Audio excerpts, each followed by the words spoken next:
Hello and welcome to The Lens with me, Sarah Travers. The Lens is a business in the community podcast in partnership with One Young World. I'm really pleased to introduce our guests to you today. They are Michael Herron, head of Atos UK and Ireland, a global AI-powered digital transformation provider and European leader in agentic AI, digital sovereignty and cybersecurity.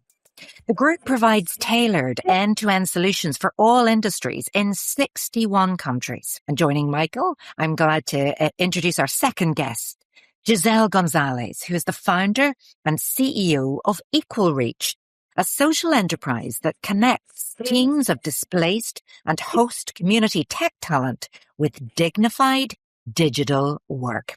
In this episode, we will be discussing digital skills in an AI world. As we know, it's an ever-changing and fast-paced arena that presents challenges and opportunities, and one every company is talking about and interested in. So let's get into the conversation. Michael, Giselle, you're very welcome to The Lens. Thanks so much for having us. Thank you. You're welcome. It is such a hot topic right now, so I'm keen to hear your take on those challenges and indeed those opportunities. But first of all, we like to get everybody introduced to our listeners. So Michael, if you could tell our listeners about yourself, how you've come to be in your role at Atos, a little bit about Atos too, how you've journeyed into technology, and if you want to talk to us about what you do outside of work too, then that would be great as well. So in terms of my background, following some education, I started working in the public sector for government. I'd done some education in politics.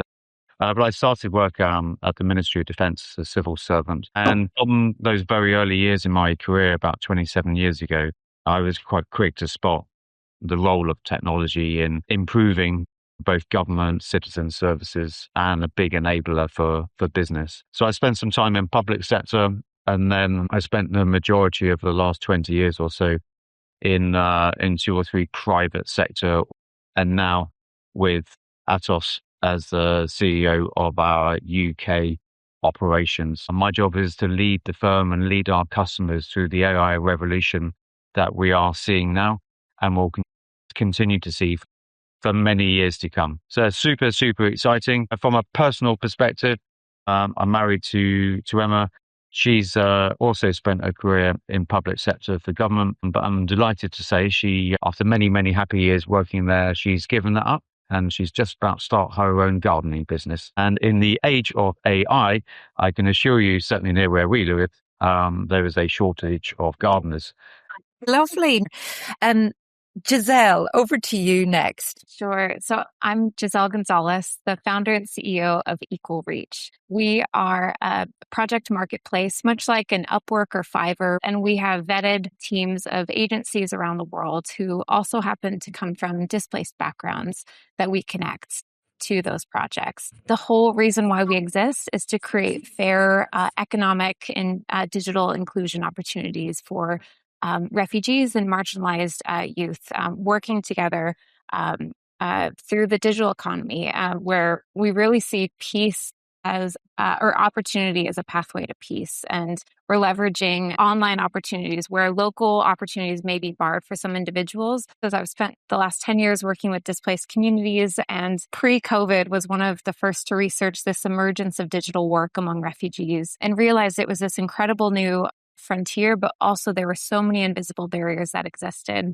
I then went into tech and I built Amazon's first way to connect refugee talent to digital work. And while there, I realized that it was both an incredible business opportunity and strategy, not just, a side CSR initiative to include diverse talent, but also could create a new pipeline to overlooked, remarkable talent that had the skills that businesses needed. And at the same time, create really robust change within communities, bolstering regional economies where refugees are, and making sure that they were included and not excluded from the future of work. We've, over the last 2.5 years, built a tech platform to make it as simple as possible, to make those those connections. And now I get to have great conversations like this to figure out how we can be a part of changing the way the private sector outsources for good. Goodness, I was going to ask you a little bit, do you do gardening when you're off? But it sounds like you don't have any spare time at all with doing such good. Well, I will say I love being outside and biking. And I moved to Oxford recently. And I will say some of the best biking trails I've ever come across are along the river out here. So last weekend, I was biking down to my favorite bakery. I was fighting off some geese trying to get my croissants. But that is one of my favorite ways to just disconnect and, literally touch grass sometimes in the midst of the complex digital work that we do. I want to hear so much more about the incredible work that you do. Giselle is an award-winning social entrepreneur, and is it any wonder disrupting the way the private sector outsources for good. But let's get into today's topic. Let's just go wider. First of all, digital skills in an AI world. Okay, every single day people are talking about AI, and there's still a lot of fear around it, isn't there, Michael? But I'd love your thoughts on this. Is AI going to replace humans in jobs? So I've got a very direct answer to that. And the answer is yes. It's followed up by AI is also going to create a whole new bunch of roles as well. So will AI change the nature of business going forward? Yes, it will. And it's doing that now. And my job is to make sure that Atos are armed and ready for that. We are becoming what's called a service as software organization, where if you think about the agentic AI agents, they will handle the kind of repeatable, specialist, data intensive work and operate at phenomenal pace and speed and scale. Whereas the humans and the people in our workforce here will be focusing on the value that they can bring around intent, judgment, quality, and accountability. So I'm super passionate about people being at the heart of everything that we do. I think my job is to ensure that we have future-proof roles for our people. And today we have roles that are disappearing.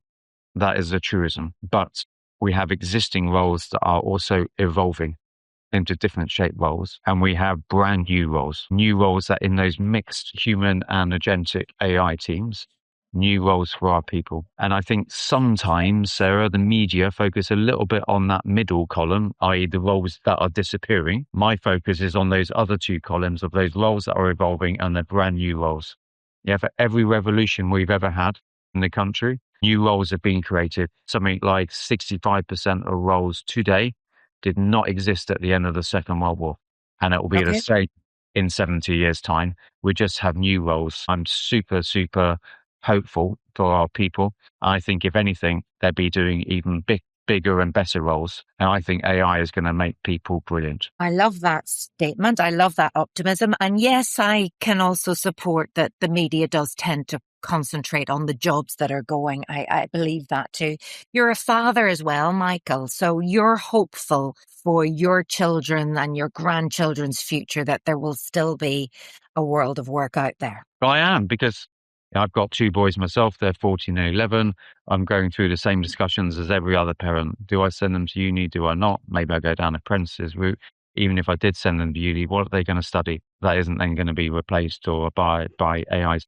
But then I wake up every day and realize I'm a CEO of a major technology firm, and so I can do something about it. And I am doing something about it by the introduction of our new career portfolio models, which has new roles for our people. And technology, I'd massively see as an enabler. I think we'll probably talk about AI for good later.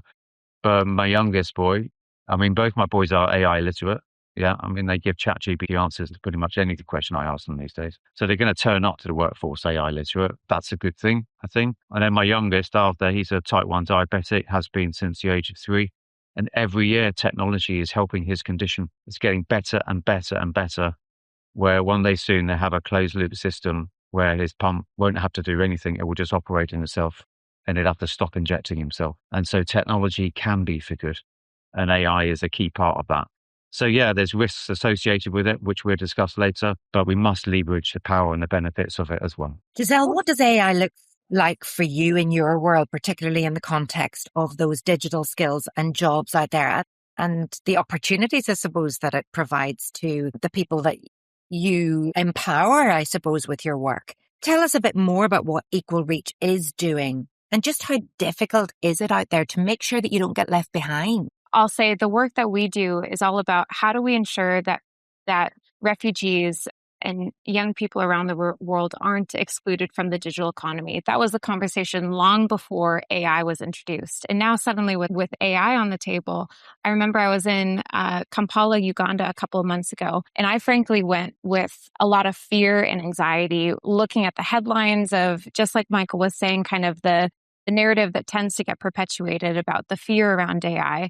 And I would come to these meetings with our local partners and say, basically express all of my concerns. And they were saying, no, Giselle, you're looking at this all wrong. This is the first time we have ever had such democratized access. Like, for the first time, we can compete with those who have master's degrees in marketing. We can compete with those who have had 15 years of experience. Like, we can create quality work at a much faster pace. We can access knowledge like never before and access new ways of working. For me and all of our teams, we have a B2B model as a business. So we partner with hyper-local refugee supporting nonprofits that have agency spinouts. We work with refugee collectives, refugee-led businesses, and we're constantly in conversations with them of making sure, how are you adopting the newest skills and tools to make your work that much more stronger and compelling to the businesses that you work with, rather than getting left behind by AI. You asked about the difficulties, and I think one thing that does keep me up at night is, in this new wave of technology and opportunity that we're seeing, I really do think that if we aren't proactive about addressing those kind of risks of exclusion from our boardrooms, from our positions of power, like Michael, I loved what you said of, I look around and I'm a tech CEO. I can make these decisions. When I was having a conversation a couple of days ago with a former, also One Young World ambassador, Ilwad Elman. She's a 3-time Nobel Peace Prize nominee for her advocacy work in Somalia. And she was telling me about Somali youth. 70% of the country are under the age of 35. Young people want peace so desperately. And so they're looking into business and they're getting entrepreneurial to create that peace through opportunity. You look at these big systems of change and you can't drive towards more peaceful, stable societies if opportunities aren't there. And they're also seeing AI as this great frontier. But the invisible barriers of access is that the major AI partners are platforms like Claude or ChatGPT. They're blocklisted for all of Somalia. Young people, if they're vlogging and have 500,000 followers on YouTube, they can't monetize that because Stripe is blocklisted for the country. If they put up a song on Spotify and it gets millions of downloads, they can't monetize that and they can't earn an income. And so when we think about all of the opportunity that technology and these new waves of AI bring, one of the conversations I continually want to have, and I think the role of business is uniquely equipped to have, is how do we make sure that this benefits everyone and that people are included and not excluded. When I was at Amazon, it was as easy as one email to PayPal to say, we have a business case for opening up payment solutions for a people group that has traditionally been excluded. And suddenly there was access for an entire country that was put on an allow list. Like, those are the types of decisions we can make as business leaders. But as we look ahead to AI, it's recognizing those challenges of exclusion, but seeing what we can do about it. And Giselle, I don't know if you have any figures to hand on the numbers of displaced people or refugees globally right now. I mean, can you actually reach them all? Or, what is the model? You've talked about that B2B model, but how does it work on the ground? Because sometimes AI and digital skills can be a bit abstract. So just if you could explain to our listeners, how does it actually work and how do you reach the people you need to? Yep. Globally, there are about 120 million forcibly displaced people. These are refugees, people who have been displaced within their country. Let's say, their region was flooded, so they have to move to another part of the country. Over half of those are young people with marketable digital skills, seeking work and purpose, just like you or I. So you've got this, like MIT, for example, has this brilliant software development program where they They do full, MicroMasters for refugee talent. But then you have refugees who are sitting in a refugee camp where no business knows they exist. They've got this incredible certification and these skill sets. And yet a business, let's say a great new gardening company that needs a website from the UK, they probably need some help building out a website because they want to focus on, building out their gardening business. And so rather than going in and learning those skills themselves, they can either get AI to do it or they can get the help of a team, maybe utilizing AI to help build that as kind of a flexible project that company can outsource. And so what EqualReach does is we just provide the that marketplace for that to happen. So we source a project opportunity, let's say creating a new website or having someone manage social media. And then we shortlist 1 to 3 teams who are pre-vetted for the requirements of those projects from that kind of population of refugee-led and supporting businesses. And what we're seeing is that all of these teams are utilizing AI in their fields, whether it's digital marketing or web development, app development. AI is now a key part of how they're able to deliver higher quality services faster and better than before. And they can work from anywhere and they just need access to a phone or a computer. Exactly. Wow, it's really incredible. So Michael, you need to tell Emma that she has to get our new website designed there through EqualReach, definitely for that gardening business. Okay, that is incredible. I think, just when you break it down for us like that, you can see the transformation to people's lives that can take place because they can earn some money, do it from wherever. This is where AI is really for good. Michael, what do you see as the big AI opportunities and benefits for organizations? You've talked there about the jobs that perhaps we don't even know about yet, that don't even exist yet. So there are those opportunities, but I'd love to see, because you're leading the way there, and this is what your Atos does, is to just tell our listeners as well what they should be doing right now, what opportunities they should be taking. I am an AI optimist because I think despite the risks, it will deliver great benefits to people and to society. I think the people will be freed up to do more meaningful work, which is back to my point about how it will make people brilliant, getting rid of doing more menial tasks and allowing them to do much, much more visible and value-add tasks. There was a fantastic case study in another European country where this firm went in and interviewed a load of GPs and doctors about what they loved and what they hated about their job. And what they loved about their job was saving people's lives and making people better. What they didn't like was all the guff and the admin and the paperwork and everything else. And so the firm went to task and in essence eliminated all of the guff and the admin. And guess what? More people were saved and more people were happier. But AI will change the fundamentals of business. I think commercial models will change, be much more value-based, outcome-based. Business models will change. So I would encourage businesses to rethink the structures of their business and what the output should be. So much more movement from traditional views of inputs to big focus on outputs and outcomes. So, we've been through numerous technology revolutions before, and we get through this one as well. We just need to adapt and keep up with the pace, because this one is probably bigger and faster than any tech revolution before. Yeah, and when you're rethinking structure, sometimes people can really not know where to start. Have you any advice on that? So what's the term?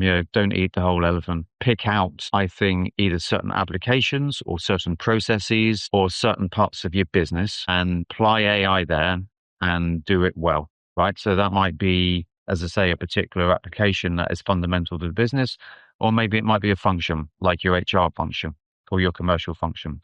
And then when you prove them, the benefits, then you can look at scale. My other piece of advice would be, don't just look at the technology.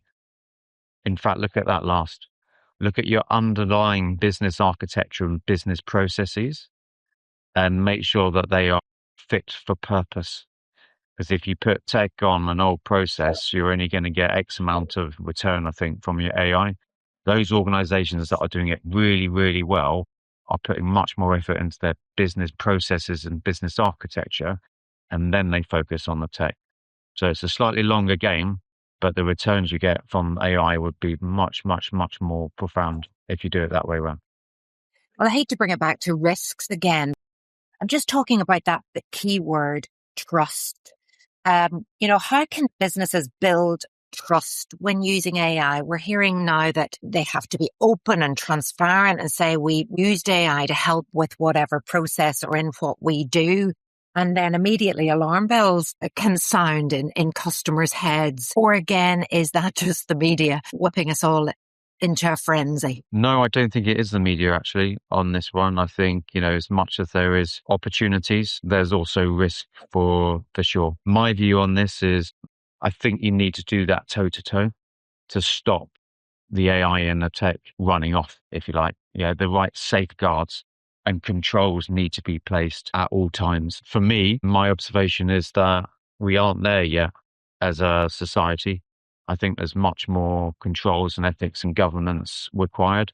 I think everyone's thinking about it, but the tech is moving a bit faster. So we've got to move at a really quick pace, I think, on the ethics side.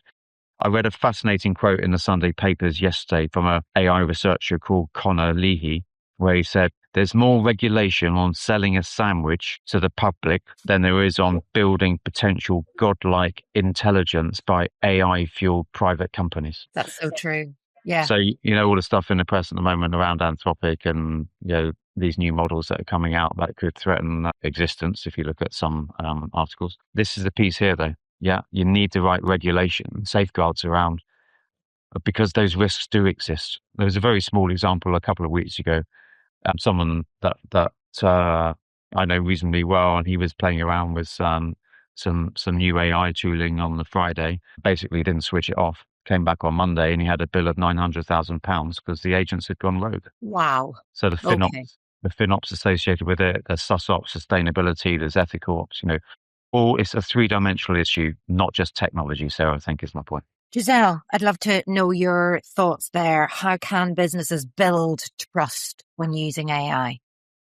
Since day one, our team has talked about how trust is our most important currency. And in an AI age, I think that becomes one of the most important things for us to keep at the forefront of what we do. It informs the product decisions that we make. It informs the business partnerships we enter into, the way we think about vetting, compliance, tax, all the, less exciting bits of the business, to make sure that we are not breaking trust with our clients, with the teams that we work with, at every step along the way. And when we think about how do we leverage AI and technology to further our mission, it really starts with the mission. We don't just find a cool, new, shiny tool and then try to work backwards to solve a problem. We are working in really complex, messy systems. When we think about how do we drive fair economic and digital inclusion of refugees, these are complex systems that need governments,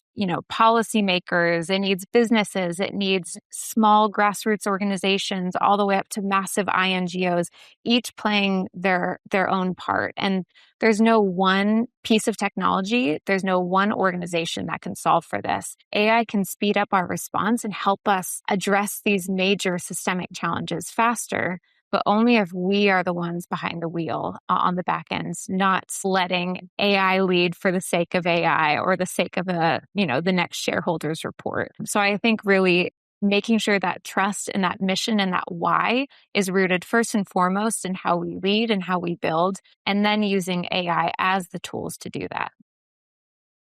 And going back to Michael's analogy there, the sandwich analogy, what role does government have here in ethics, in governance, and, obviously protecting society, protecting the human race? Michael? I mean, for me, I think they do have a big responsibility, especially around, I think, the guidelines and the frameworks around ethics and responsible business. I think setting that out is key. But equally, I don't think we should just wait and see what government comes up to. The responsibility is on business as well. I'm not going to wait for that. I have to put my own guidelines in place around that trust piece, around the ethics piece. I think all businesses should be doing that. But as with all big societal issues and opportunities, it's the role of both business and government to stay on top of this and provide the right direction. And I suppose for other businesses then, Michael, they want to know, where do I turn to make sure that I have the right code of practice in place, the right ethical approach to AI in my business? I want to get it right. Where should I go? So some of it exists at the moment, some of it doesn't. I think, I would go with government to start with. There are some good guidelines and frameworks out there. There's been a lot being done at the global and international level as well, but it's at different levels of maturity. And this is the fascinating piece about the topic. I don't have all of the answers, and no one does. But it doesn't mean that we should be absent in finding those answers. So I think it goes back to being controlled and sensible in the pace of adoption and ensuring that your ethics and responsible business frameworks are moving toe to toe with the pace of your technology. That would be the best advice. And to work with others, both in business and in government, because we have some answers, but not all of them. And mistakes are happening, but how do we support people in the transition? And we've never seen such transformation in our lifetime. Giselle, that same question to you then. What we did when we were first starting EqualReach, there were few examples of what fair, non-exploitative digital work looked like for bringing in refugees. And so from the beginning, kind of with my researcher hat on, I really looked at where can things go wrong and how do we build a counterpoint to each of those biggest risks of exploitation, of exclusion, of low quality work, all of those challenges, and help define what good looks like. And from the beginning, we went to the organizations that could be our biggest critics. So I went and approached and worked with the International Labor Organization, who define those standards. And so I think it's scary for businesses, but very intentionally seeking out and working with those who are keeping those public standards and public good in the forefront of their mind. It gives you a really strong counterbalance.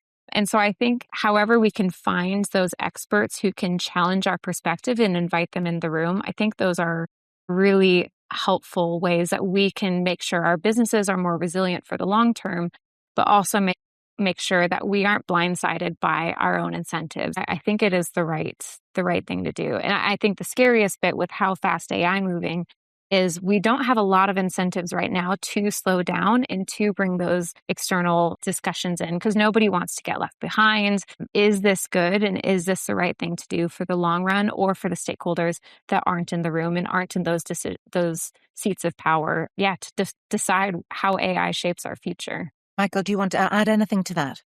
I think it's, as I say, a three-dimensional topic. It's the same and different for different businesses. I think there are some commonality around some of the opportunities and risks, but my encouragement would be for business to look at what's specific for them and where the potholes and banana skins are and also where the opportunities are. And Michael, you have said already that you're an AI optimist. Giselle, are you? I am. If we can wield it rather than be replaced by it, I'm an optimist. Well, I think we always love to hear examples of transformation. And given the work that you do, Giselle, it would be great to start with you just to hear some of those examples of where those digital skills and indeed AI has transformed a life. I could go through so many stories. One example I'll give is we work with an incredible marketing team out of Uganda. And about a year and a half ago, one project that came through our platform was from a nonprofit that had 30 hours worth of content that they needed put into social media reel format. They didn't have the in-house expertise, and so they just needed this kind of deliverable-based project with kind of a fixed one-off cost.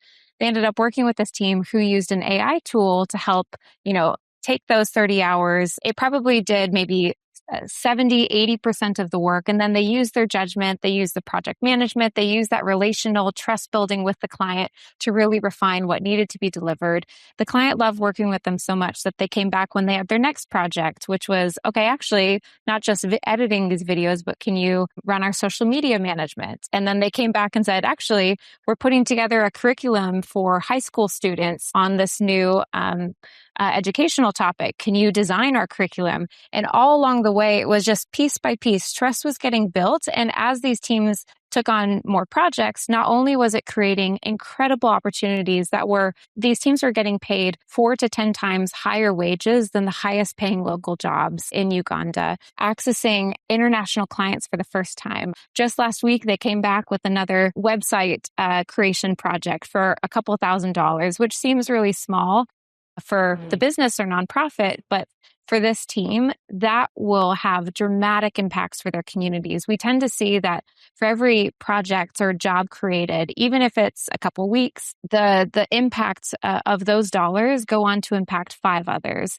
So it just has this ripple effect. And this is not going in and thinking of a refugee as a beneficiary of someone that you can give aid to, a very kind of top-down approach. It's actually treating someone like the expert in the room. So when we have these calls where we connect a team with a client, the power dynamic shift. It's suddenly less of a conversation of, oh, hi, how can I help and support you? But actually a business here in the UK, a startup talking to a developer saying, you're the expert. What AI tools should I be using to integrate into my business? Like, what do you recommend for this marketing campaign? It's an exciting space to be because we see where opportunity is provided, dignity also follows if we can do that well. My goodness, incredible work, and just giving that agency and that dignity to people and being that expert in the room, which is exactly what they are. And that is the potential of, boosting digital skills, making sure that everyone is trained. So wonderful work, Giselle.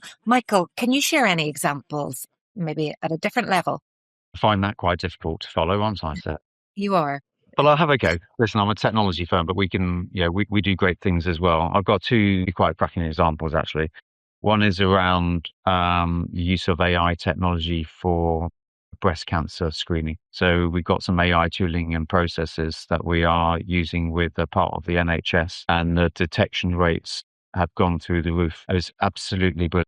It spots things that the human eye can't. And so the quantity of screenings that is happening is increased at least 2-fold. Detection rates have gone massively up. And well, what's the outcome to that? More people are being detected early and getting to live long and healthy lives as a result of AI technology. I think it's beautiful. The other example that's quite neat is WWF, as in the Worldwide Fund for Nature. We use some AI tooling to automate environmental monitoring, which helps predict the risk of epidemics. And some of the AI is used to analyze satellite imagery with algorithms to identify areas where biodiversity is negatively impacted. I think that's enormously powerful for our planet. And that's what tech can do. That is definitely tech for good. That is incredible. We're coming to the last couple of questions in the podcast, obviously on the lens at business in the community. We're all about responsible business, and we've both demonstrated that in spades today. We describe it as about thinking about the 3 Ps, about people, planet, and place. So, Michael, could you share with our listeners some of the things that you're most proud of at Atos that link to those 3 Ps, please?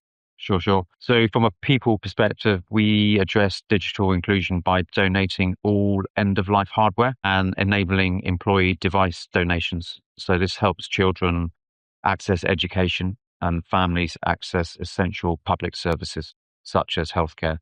Also, alongside that, we invest in future talent. Like in June, we're engaging 500 young people in Glasgow through STEM outreach to show that careers in technology are inclusive, exciting, and achievable for all. So that's a people perspective. Planet, we extend the life of all of our hardware through reuse and donation, reducing electronic waste and supporting more responsible consumption of digital resources. So our devices provide a digital lifetime for many, and again, helps children access homework, families stay connected, and accessing vital services to healthcare, for example. And then from a place perspective, Sarah, I think our initiatives are designed to strengthen local communities and regional economies. So by targeting those regions with the greatest need, such as skills and employability programs linked to our sovereign studios in Birmingham, place-based initiatives like our investment to transform derelict building into a STEM hub near Sellafield.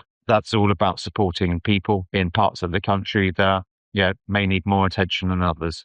So I think all of the three Ps are interlinked, and I think clever firms understand that and try and hit all three of them at the same time. You should be very proud of those indeed. Giselle, I know you're super proud of what you do. We're super proud of what you do and what you've shared with us today. But people, planet and place, what are you most proud of? I'm most proud of how our team every day is making it easier for businesses, nonprofits to wield their purchasing power for good. We want to make it as simple as possible for every business to get the job done and do good. And by creating an easy way to outsource small, one-off fixed to retainer projects to talent that are ready and eager to get these opportunities. We're bolstering regional economies. We're creating new pipelines of AI-enabled talent. And we're also making sure that that those earnings are supporting the communities that they're in. Everything that we do is partnership-based. So we partner with hyper-local partners like NGOs, collectives, refugee-led businesses to make sure they're the ones that know where the talent is, kind of what the biggest needs are as far as opportunity is. And what our role is to be that market linkage. And so mission is very aligned with us. I would say the social impact is probably the core heart of what we do. Less obviously on the environmental impact side, but even those who have been displaced by climate crises, we're trying to make sure that wherever someone is, whether they're in a refugee camp or in a city, that they can access fair, dignified livelihoods through the digital economy. Well, I hope you're fully supported in all of those efforts, but I'm sure there are challenges too. I'd love at this point to ask you if you've got any questions for each other. Michael, would you like to ask Giselle anything? What worries you the most and what excites you the most about AI, Giselle? What worries me the most is that we will exclude the next generation of local and refugee talent. I just think of young people coming up into this world now and how the career ladder that served us for so long is no longer the case. Again, there's great opportunity with that if young people are embracing an entrepreneurial mindset, but if that shifts, I just foresee that shift will be challenging, and making sure that we're not excluding major pockets of young people who want to, they've got that fire, that passion, and that desire to do work that matters. And if we don't create that on-ramp for them in the age of AI, I am concerned about what that means for our societies. But on the flip side of that, I see the passion and the curiosity, the resilience of young people. And I know that if given the tools and the opportunities and the access, that young people will rise to the occasion, no matter their backgrounds. Excellent. Giselle, would you like to ask Michael anything? Yes. Well, Michael, as a CEO of a major tech company, what are the ways that you are leveraging that position and using that power for good? So for me, the C in CEO stands for culture. So Chief Culture Officer.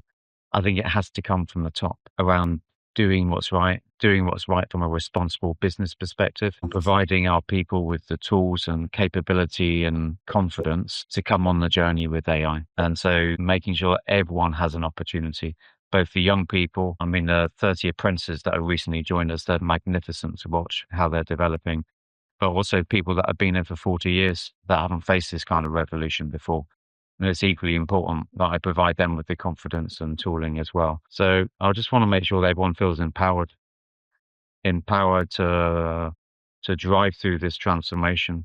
But as I said before, doing it in a controlled, safe and responsible way. I think that's my job. That too.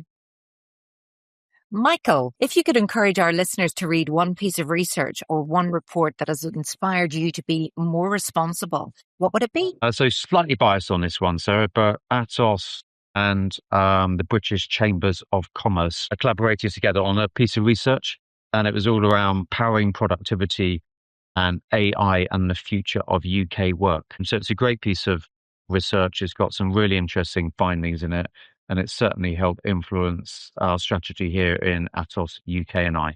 So Atos and British Chambers of Commerce, the future of work. Okay, I have jotted that one down. Giselle, over to you. Same question. So one piece of research that I have loved, it's called Peace Through Entrepreneurship. It was written by Stephen Coltai. He led global entrepreneurship under the Obama administration. And it really looks at that intersection point of how do we support emerging economies and young people across the world, and use entrepreneurship as that pathway to opportunity and to peace. And in an AI age, I think so many of us are having to be more entrepreneurial, more proactive, and not just looking at a traditional career ladder, but looking at how we can leverage AI to create businesses. We can think about careers a bit differently. And I just love that book because for the work that we do, it marries those two worlds, the public sector and private sector, and the role that they each can play in creating a more peaceful, more resilient societies. I think it's brilliant to be more entrepreneurial. I think everyone should be. Okay, final question. As responsible leaders yourselves, what are you personally committed to doing more of or less of in the coming year, Giselle? I'm committed to listening more, speaking less, and really making sure that as we approach the adoption of new technologies, that we're making sure we are listening to our end users, business clients, and also the teams that we work with to make sure we're building what's actually needed and not just what's fast and exciting to implement. I want to keep trust as our most important currency, and I'm going to be doing a lot more listening as I have to learn and lead through this new wave of technology. You just keep leading, doing what you're doing. You're brilliant.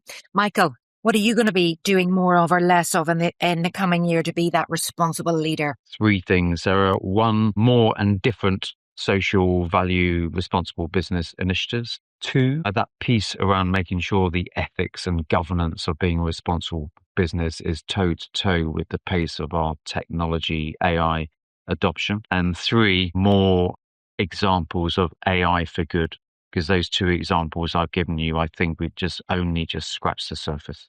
There's loads more we can do, and that's what's most exciting, I think, about AI. On that optimistic note, we will leave our conversation today. My thanks to both our guests, to Giselle Gonzales and Michael Herron. I feel much better about AI after that conversation, and I hope you do too. You've been listening to The Lens with me, Sarah Travers, and if your business would like support to understand why responsible AI matters and some advice, please visit the website bitc.org.uk and search for BITC's Responsible AI Framework. Thank you so much for listening. I'll see you next time.